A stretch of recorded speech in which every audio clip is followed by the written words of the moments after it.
नमस्कार मंडळी, मी राजनंदिनी आणि ही माझी आई. तर आज मी ठरवलेला की माझा सगळा दिवस माझ्या आईसोबत साजरा करायचा. तर पहिल्यांदा आम्ही गेलो खाटूश्याम मंदिराकडे. तेव्हा तिथे कळालं की मंदिर तर 4 वाजता उघडणार आहे. मग घरी परत जावं असं वाटलं नाही. मग तिथे बाजूला एक महादेवाचं मंदिर आहे. तिथे पण एक बाबा बसतात. त्यांच्याशी थोडी गप्पा मारल्या. तिथे चहा-पाणी घेतलं आणि म्हटलं एवढा वेळ बसून काय करणार? मग त्यानंतरनी आम्ही असं ठरवलं की आम्ही सत्यगणपतीला जाऊ. सत्यगणपतीला जाताना मध्ये महादेव पिंपळगाव येथील महादेवाच्या मंदिरात गेलो. ह्या मंदिरात मी आणि आई पहिल्यांदाच गेलो होतो. खूप छान, शांत आणि थंड असं वातावरण आहे.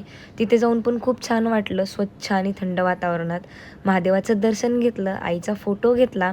त्यानंतर आम्ही पोहोचलो सत्यगणपती येथे. तिथे पण पाहिलं शांत वातावरण होतं.